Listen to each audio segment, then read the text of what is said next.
rights. Their chief complaint? That their members are discriminated against, especially by the government. The State Department is very sensitive to the issue of homosexuality. The Mattachine Society picketed the State Department and got this reaction from Dean Rusk. Well, I understand that we're being picketed by a group of homosexuals. The policy of the department is that we do not employ homosexuals knowingly, and that if we discover homosexuals in our department, we discharge them. It's a department that is concerned with the security of the United States, and that we have to exact standards of conduct which are far higher than the conduct of the general society in which we operate. This has to do with problems of blackmail and problems of personal instability and all sorts of things. Every American citizen has the right to be considered by his government on the basis of his own personal merits as an individual. Certainly some homosexuals are poor risks. This is no possible excuse for penalizing all homosexuals. Eventually, like other civil rights groups, the picketers took up posts outside the White House, which drew a not unexpected reaction from a sightseer from West Virginia. Well, I'm a country boy, I guess, because I couldn't believe this. I mean, I didn't know this was a problem over here, or at least I didn't think anybody'd have a sign out about it. But I just don't understand. It's kind of weird. I mean, you people are getting much more cosmopolitan than I thought you were over here, because this is really something. Let's face it, homosexuality is a problem, and these people are really advocating that we don't solve the problem. They're advocating that we tolerate the problem. And I think these people are a fit subject for a mental health program. These people need help. Think they ought to? I think. I mean, I'm sorry. As I say again, I'm qualifying all this that I'm a poor country boy from West Virginia, and this is amazing to me. Homosexuals are discriminated against in almost all fields of employment in all parts of the country. But in the world of the creative arts, they receive equal treatment. Indeed, some will say better treatment. There is even talk of a homosexual mafia in the arts dominating various fields: theater, music, dance, fashion. In painting, there is the commonly expressed notion that the homosexual's influence has been corrupting. That pop art, for example, is a trivial vulgarization that goes hand in hand with camp, half hoax, half hostile, a means by which the homosexual, forced to live between two worlds, strikes back at an antagonistic society. In the fashion industry, many observers see an effort to blend the sexes, to defeminize woman, to replace curve and contour with sexless geometric sterility. We talked about all this with social critic Albert Goldman, professor at Columbia University, who sees the homosexual distorting our cultural values, and with author-playwright Gore Vidal, who thinks otherwise. And I don't think that there is any greater incident of homosexual novelists, homosexual painters, homosexual musicians than there ever were. I wouldn't begin to be able to generalize and say, well, there is such a thing as a homosexual in the arts. What does it mean? It is as natural to be homosexual as it is to be heterosexual. And the difference between a homosexual and a heterosexual is about the difference between somebody who has brown eyes and somebody who has blue eyes. Who says so? I say so. It is a completely natural act from the beginning of time. Seems to me that there are a lot of features of ordinary life which are enormously exaggerated in homosexual life. I mean, the kind of jealousy and rage and promiscuity that is just inherent in the homosexual life, where you cannot have marriage, really, and where you cannot have children, and where you don't have all the stabilizing influences, enables this writer, simply by writing out of his own truth, his own experience, to enormously distort and intensify features that we recognize are inherent in our lives, too. There's a theory, which one reads all the time, about how a certain successful playwright, in a very successful play, describes married people as heterosexuals as being wicked and vicious and clawing at each other. And this is supposed to be really a story about two homosexual couples. Well, homosexuals are there are wicked homosexuals and there are wicked heterosexuals, and this is a playwright who deals in, in savage and extreme situations. And I don't see any of it as being translatable, particularly as a heterosexual, as a homosexual situation posing as heterosexual. And furthermore, if it were, then why is it popular? Obviously it's popular because what he has to say about married couples speaks to everybody. As a matter of fact, there's a certain homosexual playwright who has written the only really good women characters in American theater written by him. So the idea that the homosexual is some way this person trying to absolutely destroy the family structure of the United States is nonsense. Inevitably, these men are going to project an image onto women which is based on their own fantasies, their own imaginings.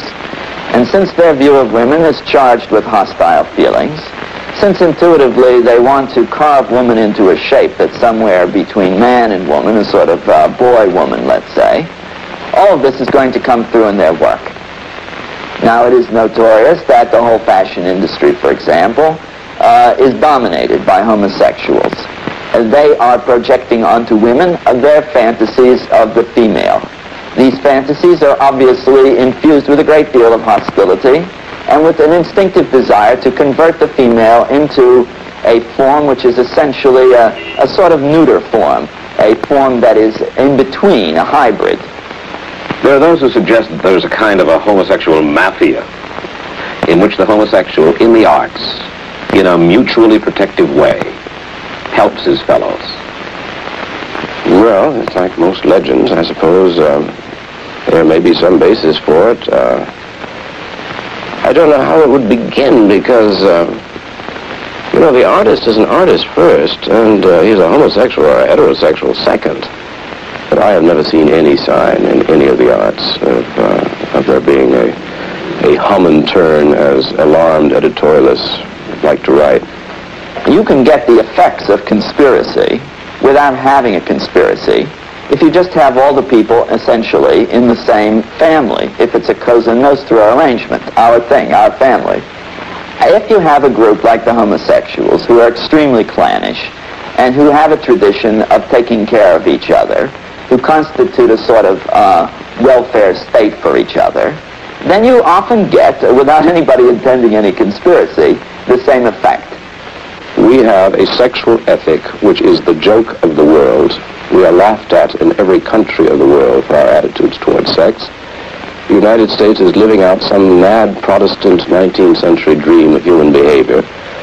Instead of saying, aren't we wicked because we have a high divorce rate, or aren't we wicked because men like to go to bed with men and women like to go to bed with women, why not begin by saying that our basic values are all wrong?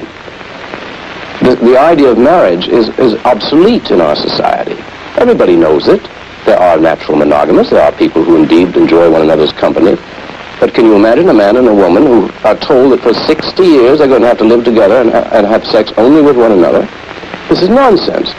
Why not begin by accepting the fact what human beings really are, men and women, which is we are open. We have something that André Gide referred to as floating sensuality.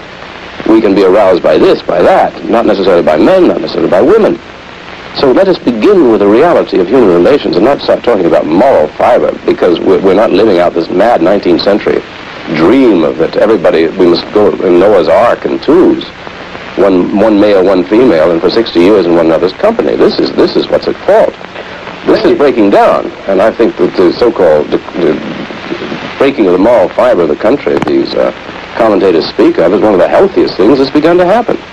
It seems to me today we're in the course of gradually rolling back from our former cultural values or cultural identifications to a more narcissistic, to a more self-indulgent, to a more self-centered and essentially adolescent lifestyle. The homosexual thing cannot really be separated from a lot of other parallel phenomena in our society today. I mean, we see this on every hand. 40% of modern marriages end in divorce. We have a very widespread tendency to live lives of non-stop promiscuity. This is played up in a kind of playboy philosophy, which is celebrated and sugar-coated and offered to the masses and received with pleasure. We have all sorts of fun and games approaches to sex. We have rampant exhibitionism today in every conceivable form. We have a sort of masochistic, sadistic vogue We have a smut industry that grinds out millions of dollars worth of pornography a year. We have a sort of masturbatory dance style that's embraced as if it were something profoundly sexual, whereas actually all those dancers do is just grind away without any consciousness of other people or their partners. And homosexuality is just one of a number of such things, all tending towards the subversion, towards the final erosion of our traditional cultural values. After all, when you're corrupt, why, you fall into the hands of receivers. We end as we began, with a homosexual. Because at the root of all the legal, medical, and moral questions for which society has not yet found the answers, there lies the human condition. But this man is different from any we have seen till now, for he, along with tens of thousands of his brothers, is married. He's 31 years old, a professor of psychology, the father of 2 children. Why did you get married in the first place? I think it was this being frightened into heterosexuality. I was terribly frightened by the homosexual feelings, the guilt associated with having feelings of attraction towards other males. And this pushed me, I think, to making heterosexual contacts or establishing heterosexual contacts and eventually getting married. Does your wife know now that you are a homosexual? My wife knows now that I am a homosexual. What's her reaction? Her reaction, my wife is rather sophisticated psychologically. It wasn't one of a reaction of a complete shock.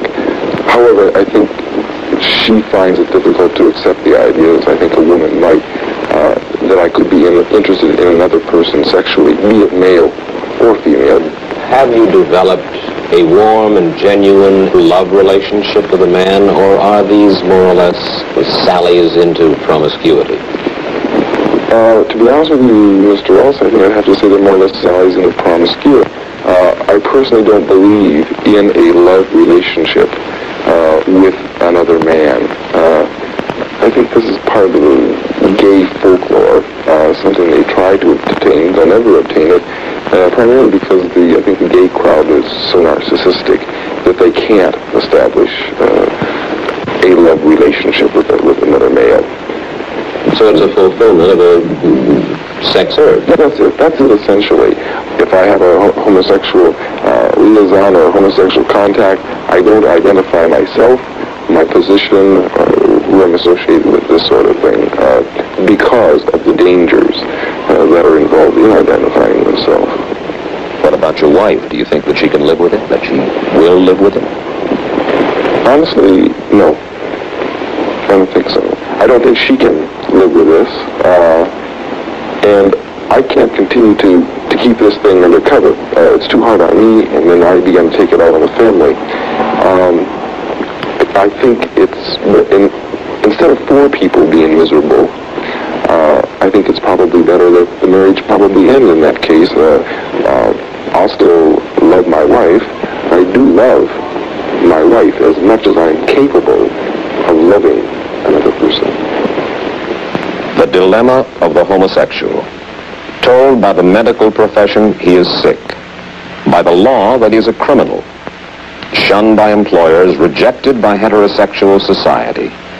Incapable of a fulfilling relationship with a woman, or, for that matter, with a man.